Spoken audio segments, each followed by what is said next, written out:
Hello, Rising Stars. Thanks for being with us today, and I want to apologize for any technical difficulties, and we really appreciate you taking time to be with us today. So I want to welcome you all to our Influencer Insight Chat, and we're really excited to share some time with you this afternoon.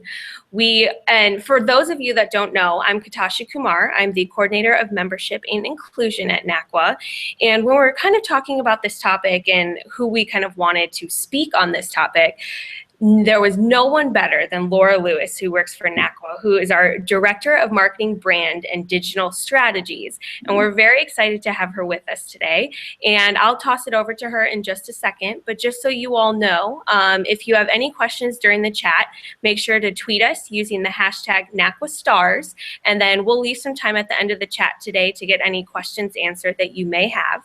And then also later this week, we'll be sure to send you the key takeaways and points that Laura will provide for you today during the chat, which I'm sure you're going to have notes and pages of notes. So we're excited. So I'll go ahead and turn it over to Laura, and she'll give you a brief introduction, and we'll dive on in. So here we go. Thanks, Laura. Thank you, Katasha. Can everyone hear me okay? All right. Well, first, I want to thank Katasha Kumar and Sharayla Davis, who is to my left, making things happen. These two are instrumental with the Rising Stars initiative, the program, providing you all with information, really valuable articles. I see the emails that they put out, and they're really excellent. So thank you to the two of them, and thank you to all of you for being part of the Rising Stars. Your membership in NACWAA and your involvement is key to our success. So I'm going to do things a little bit differently today. I am going to present with a PowerPoint. I'm going to do a screen share. So my key takeaways, tips, real life examples are going to be on the screen for you, and obviously archived a little bit more. I want to start out by saying that champions adjust. So if and when things get outside of your control, just roll with it. That should have been one of my key tips, but we'll talk a little bit about that later. All right, so let's go. I'm going to share my screen, and Katasha, give me a thumbs up if you see it. All good? All right, so as you can see here, I am the Director of Marketing, Brand, Digital Strategy. I am a mom, a wife, an advice giver, a Pinterest lover, and an aspiring runner. I am not a good runner, I am an aspiring runner. And as I mentioned, thank you, Katasha and Sharayla. And if you have your questions, please tweet them to @NACWAA or hashtag NACWAAstars. Katasha will be monitoring, and we want to make sure we have time for little questions at the end here. So diving in, I know that many of us on the call are of different career levels, different places in their professional areas, maybe even some students, which is why I thought this was really important to tell you about. I started my college career at Eastern Michigan University. Heather Like is the AD there now, woman FBS AD, big deal. But 17 years ago when I graduated, 17 careers have hatched since I graduated 13 years ago in the area of media relations. And it's become a pipeline for folks in this industry for a few reasons. Number one, the staff there mentors students. Number two, they encourage students to follow this path, and they help them get jobs, which is not common a lot of different places. So looking at this family tree, and you may have seen other family trees, especially with athletic directors and other high-level professionals. The little KU Jayhawk down there in the beginning of the branches was my first full-time job. I also had a job at Houston right out of the gate, but I got those jobs because of the relationships I built as a student, as an undergrad, with my professors, with people on campus, and they made the calls for me to get those jobs. So this is how I started in the profession and got to where I am now. As a student in college, I chose a program of public relations, and I knew I wanted to do it pretty early on. And it was a lot of writing, and it was a lot of journalist-focused areas, and having writing skills, I would say, in this position is critical, as it was for me. I also really made it a point in my later years to connect with my professors and get to know them better and stay after class and really, figure out how they did things and why they did things. And developing a relationship with one of my professors is what got me a student job in the media relations office and what sort of kickstarted my career. And he was the one who made the call to the University of Houston for me as a senior in college to get me that job. So I'm grateful to him. Here's my path. I just wanted you all to see, and as you know, not every career path is straight. I crossed industries. I had a couple internships. I had a really diverse offering, but each of those added to my skill set. So as I said, I graduated in 2002. I went to the University of Houston for a full year internship, which are very common nowadays and highly, highly recommended. And that area, right about 2003, is when I sort of had my quarter-life crisis, which we will get to in a minute. But I was offered an opportunity during my days at Houston to cover for a staff member who went on maternity leave. And that was a huge opportunity for me, and it happened to be with women's basketball, which was the marquee sport at the time at that school. And getting to work with that staff, that team who had a marquee All-American player, was an experience that got me to my next job, which was at the University of Kansas. And so had I not taken that opportunity that was offered to do women's basketball at the young age of 22, 23 or whatnot, I wouldn't have continued on that path in the right direction. So lesson learned, say yes to opportunities, even if they seem really overwhelming. From the University of Kansas, where I spent 4 years, I worked with volleyball, softball, and men's basketball, and the opportunity to work with men's basketball opened many doors. I traveled with all 3 sports. I worked with countless staff, support staff, as you can imagine, as those of you on campus can imagine. After 4 years, I decided it was time in my life to move to a more 9-to-5 job, but I still wanted to have a really purposeful career. And I found that with the March of Dimes, which is a nonprofit that has been around for almost 80 years. And their current mission today, well, they cured polio about 50-some years ago, but their mission today is to help women have healthy pregnancies and healthy babies. After a few years at March of Dimes, I moved on to Global Prairie, which is a marketing agency, and that job came through a relationship. Again, you're gonna hear me say that word quite often, but it came through a relationship with a good friend of mine who got into a startup and was really excited about the opportunity and wanted me to come along with her. After a few years at Global Prairie, NACWAA was a client of ours, and Patty Phillips came on board and wanted to totally turn around the organization. That she did. Part of that was with a rebranding of the organization, as you know, a new website, new social media platforms, an office move. She needed a team, and she moved the organization to Kansas City and hired me on in March 2011, and the rest is history.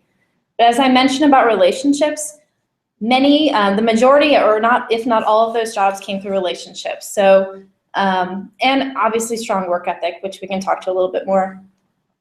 So I mentioned a quarter-life crisis, which happened after my completion of University of Houston. I was in the boat of what's next. And I found myself asking, where are the rainbows and the unicorns? And that translates to, I've got a year-long internship under my belt. I've done all these great things. I have solid experience. When am I gonna get a job? I thought about moving back home with my parents. It was July, my internship was over. I was doing all the right things. I was setting up my resume. I was making calls. I was asking my boss to make calls, and nothing was happening. Finally, I ended up getting, in the same week, in-person interviews at Kansas and Michigan State, and it all ended up being okay. But during that time period, someone offered me this book to read, Quarter-Life Crisis, which now is pretty out of date, but it really helped me focus on the things you see listed here. What is my identity? Why am I afraid? Am I afraid? Why am I making choices? Why am I not making choices? What am I avoiding? How do I balance life? Traveling with 3 sports, making new friends. If you were like me at that point in my life, I was moving every year, every other year. What am I doubting? Am I in the right field? Should I have taken that job in that PR firm when I was a senior in college? So there's all sorts of questions, and I went back and forth and asked for a lot of help along the way. But I made it, and you will too. Excuse me. So like I said, quarter-life crisis, I got in a little bit of a rut. And what happened during that time frame are some of the things you'll see here. I applied for jobs I didn't qualify for, and it was a great experience. writing, getting your resume up to par, looking what's out there, examining staffs and how they're put together is a really great exercise when you're looking for a job. What are your desires? What are you passionate about? Try to find something that aligns early on. It'll help you down the path. So if you do take a job that maybe you shouldn't have taken, don't beat yourself up about it. I know that sometimes, you get really nervous. I don't want to move home with my parents. I don't want to take this job. It's really low paying. I don't want to do sales, for example. It's okay. I mean, you take the job knowing what you do at the time and you go in that direction. Then you can figure out an action plan. Start to expand your circle. Get in the mix. If you took that sales job and you really want to be in athletics, so start hanging out with people who work in athletics, or start hanging out with people in professional sports. Get into different social circles. Don't get stuck. And finally, as I mentioned, when I really needed help, I reached out to people I worked with who had been in that situation, fellow women especially. A lot of campuses offer career counselors, especially for grad students or younger folks. So don't be afraid to ask for help. Don't try to do it on your own. It's never just one-sided. Always seek some help. All right, now I'd like to get into some real tips, some real takeaways. When you are ready to make that jump and apply for those jobs, I put together a few cover letter tips for you. And this is really fresh in our minds, as some of the NACWAA team can attest to, because we just looked at a lot of resumes and a lot of cover letters for some positions here, including our internship, which I'm proud to say we got 57 candidates for, which is amazing and outstanding. And yeah, you learn a lot in these processes on the other side as a hirer. The first one, and possibly the most obvious, is to proofread, spell check, have someone else read it, and proofread again. And when you give it to someone else to read your cover letter, give them the job description. That's the first thing I ask when someone asks me to look at their things. What job are you applying for? Tell me about the skill set. What are they asking for? Number two, don't regurgitate your resume. Summarize your key strengths and experiences. This is your opportunity to show how passionate you are, show your enthusiasm. Things you can't show in the resume, I want to read in your cover letter. Which leads to number three, tell your story very briefly. 1 or 2 lines about who you are, where you came from, and what you want to do sort of illustrates your personal brand, which we'll talk about a little bit more later. The scene's kind of simple. Number 4, use the same font and header on your resume. If it's a package, and I will tell you to always submit things as a PDF because it keeps your formatting intact, make it all look like a really tidy package. We'll talk a little bit more about fonts too. And number 5, and Sharayla can attest to this, follow the application instructions exactly.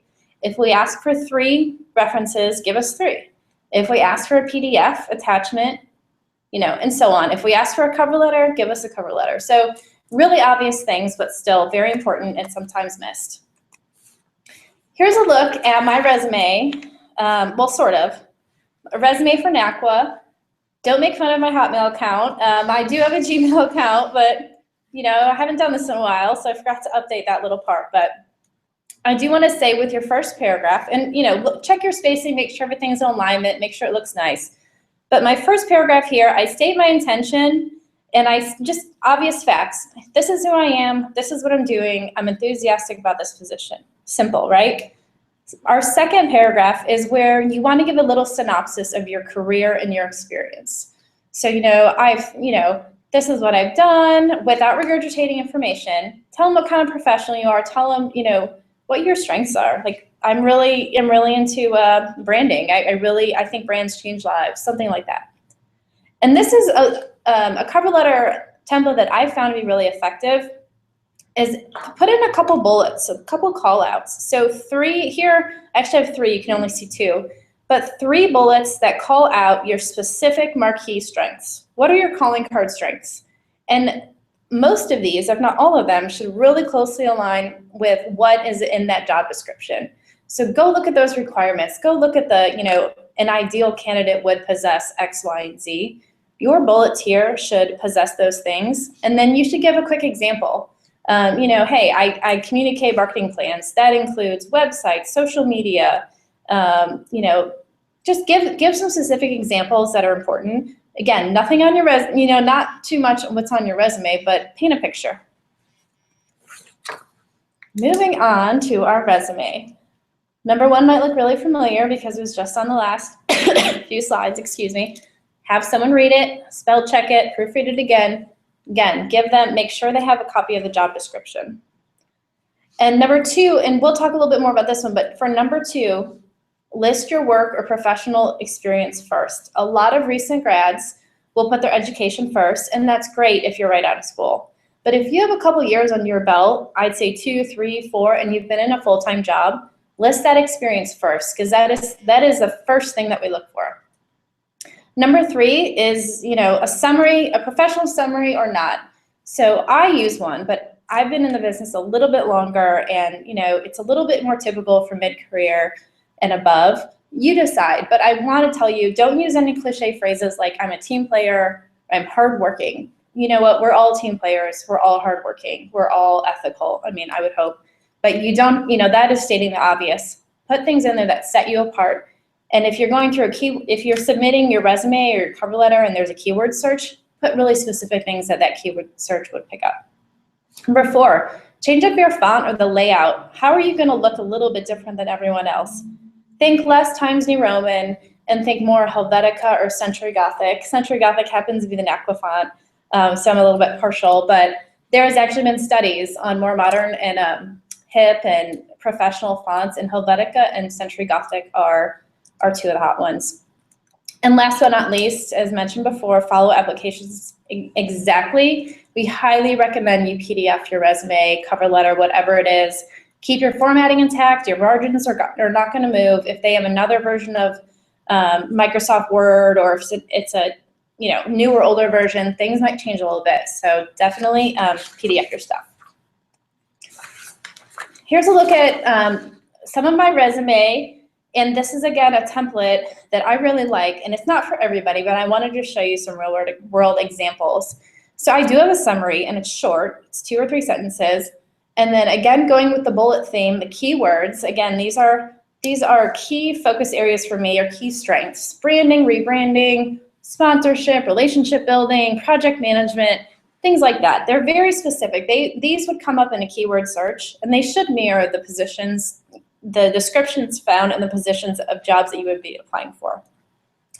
My professional experience is listed first. Here's NACWAA.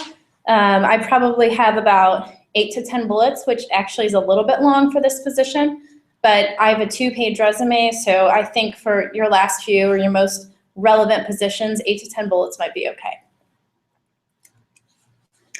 Here's the part of the back half of my resume. You'll see for even the shorter periods, and I actually could probably remove the food and nutrition position and the sports information assistant job because they're 10, 12 years ago. I could probably let those go. But for the position, if those were relevant, if I were going to work for a PR firm or looking at a position on campus, you might list some of those if they're relevant.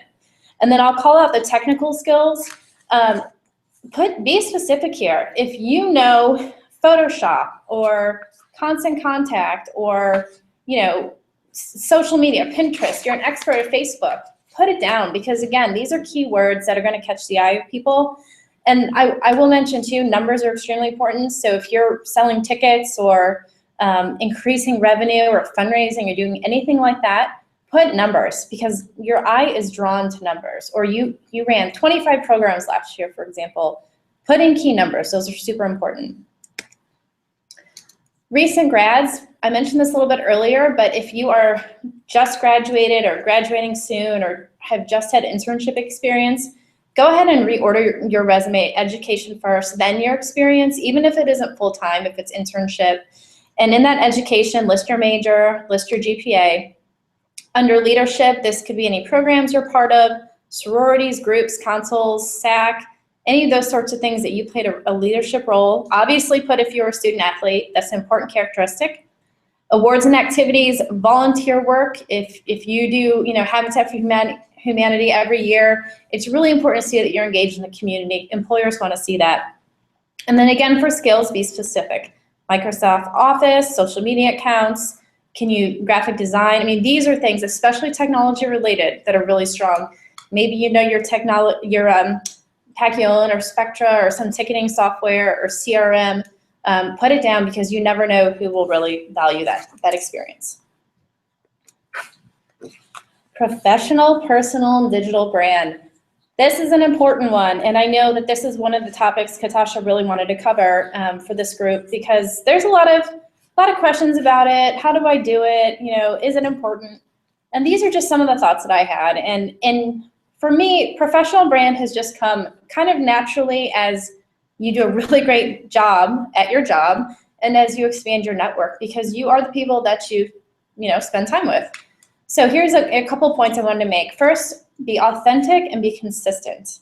It's really disappointing when you meet someone in person or on the phone or at an event, and then your second or third interaction with them are totally opposite. You're like, wow, I really thought that person was this way, or that they relayed this sort of message, and then you find out they're a little bit different. Be you all the time, and you won't have to ever worry about, oh my gosh, how did I act with them earlier, or what did they think of me? Just always be you. And authenticity comes with a personal brand. You don't have to hide your personal life at work and vice versa. Let them both be symbiotic, and let people know, if you're a mom, or if you're getting married, or if you really are passionate about a sport, or collecting stamps, whatever it is, be authentic. People really will want to get to know you better when you're upfront and honest with them. So how do you do it? Number one, self-discovery, and this could be through NACWAA. We do strengths finders. We have personality tests. If you attended an institute or an NCAA leadership event, you've done colors, or you've done personality testing. Talk about what you're passionate about. Ask your boss for feedback at work. Go to events, throughout your field, and see what really inspires you, and find out where you want to go.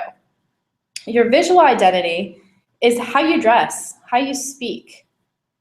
I think I read a statistic that people's first impression of you is 93% how you look and how you act, and then the rest is, what you actually do, or how, impressions are so important, and that's so much of that is visual. What are you wearing? How are you shaking hands? Just those things really grab you. Have a great quality photo on social media. We'll talk about digital presence a little bit more, and forget about having a personal brand online. Like, everything online is out there in the open now. Trust me, people can find you. So if you think your Facebook page is private, or those pictures you posted on Twitter for like 5 hours are not gonna get around, they are. So just keep that in mind. Anything you put online is free reign nowadays. Grow your brand through your professional development. This is NACWAA, this is NACTA, this is following them in social. I mean, this is how you develop as a professional when you find your, what we call, zone of genius. Know how you spend your time. Are you at home watching, Orange is the New Black marathon, or catching up on, the Kardashian show? Do less of that and do more educational. Listen to podcasts when you walk your dog, or when you go for a run. Listen to things on the radio, or on, your phone or whatnot when you're commuting. I spend a lot of time in the car, and Success Magazines has great CDs, and we put in, those CDs or podcasts or different things. Grow when you have the time. Don't just do things mindlessly. Really take advantage of your time and energy.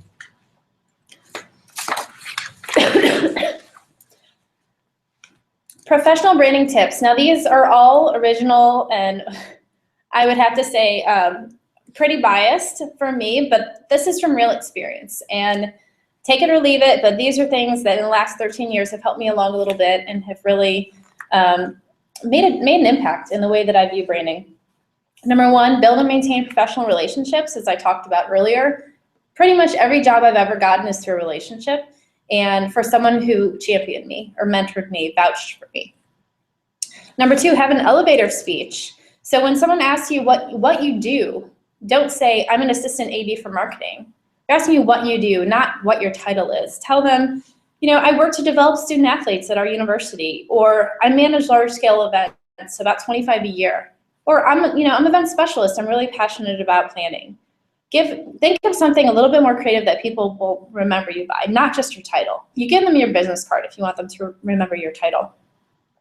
Complete and have a really great LinkedIn profile. Employers or hirers really do look. When we hire interns, we look at LinkedIn. Number one, do you have one? Number two, how does it look? Do you have a professional picture? Don't post anything on social media you don't want your mom or grandmother to see. I think that goes without explaining. And let your superstar work and your results speak volumes, but know when to gracefully toot your own horn. And this is really hard for women, but keep your head down and work really hard and achieve results. Be consistent in how you're delivering, but when it's time, speak up at the table and make sure no one takes credit for your work. And when the timing is right, so when you have your annual review, or when you have some time with your boss to focus on your professional development, talk to them about this, bring this up, bring them a list of accomplishments you have. Make sure that they know that you're what you have ownership of. All right, let's take a break of the text here and show you something a little bit fun. And this will go along with our next slide. But this is just an example of some of the realities of women and image. So the image on the left is what some might consider a professional shoe. And the image on the right are what some others might consider a professional accessory, okay? And by the way, you can get the shoe on the right at the Ann Taylor lofts, or the Ann Taylor outlets. So my sixth tip is when in doubt, wear a suit. And I know working in athletics, you often have khakis and polos, and that's great, and they're team issued and they're free. But if you're in charge of a game, or you have an interview, or you have even an informational meeting on campus, dress up, wear a suit, why not? Look professional, look older. There's nothing wrong with that. Platform stilettos are for the bar. So get a great pair of pumps, comfortable. Yes, that pump I showed you comes in 5 colors, and I have 3 of the 5. And I wear them with anything, in a suit or whatnot. So just be really cognizant of what you're wearing and how you're perceived. Be kind to everyone, especially the facilities, IT staff, and administrative assistants. Many of you know this, but those folks hold the keys to the whole operation. And they talk, and they're involved, and some of them have been there for years. So just be kind to everybody you meet. Don't pass up professional development or learning. And you all are already marquee example as part of the Rising Stars and NACWAA groups, so kudos to you for doing this. Don't take coaching or criticism personally. So when you're getting coached and people are telling you that you didn't do something right or you missed the mark, it hurts. Like, it makes your stomach hurt, and you feel like, wow, I really could have done a little bit better here. Use it to your advantage and put it away and learn from it and reflect and stay really calm. And the last one is attitude is everything. Show up every day. You are your energy.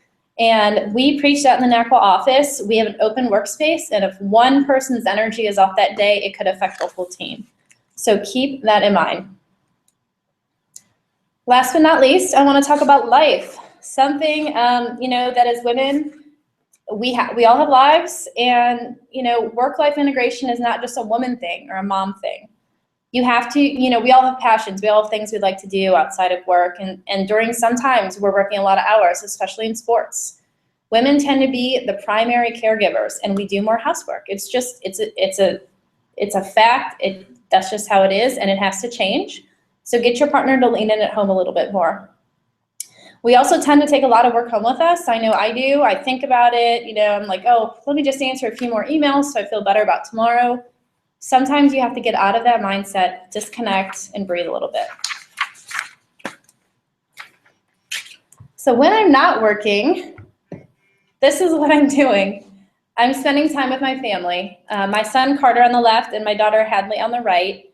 They are the biggest part of my life. Being a mother, for those of you who are moms, it is the most rewarding and most difficult job you will ever have.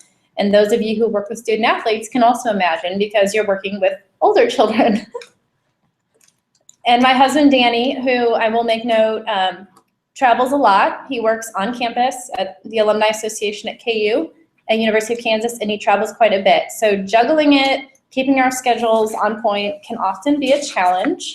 So use technology, make sure everybody is on one page.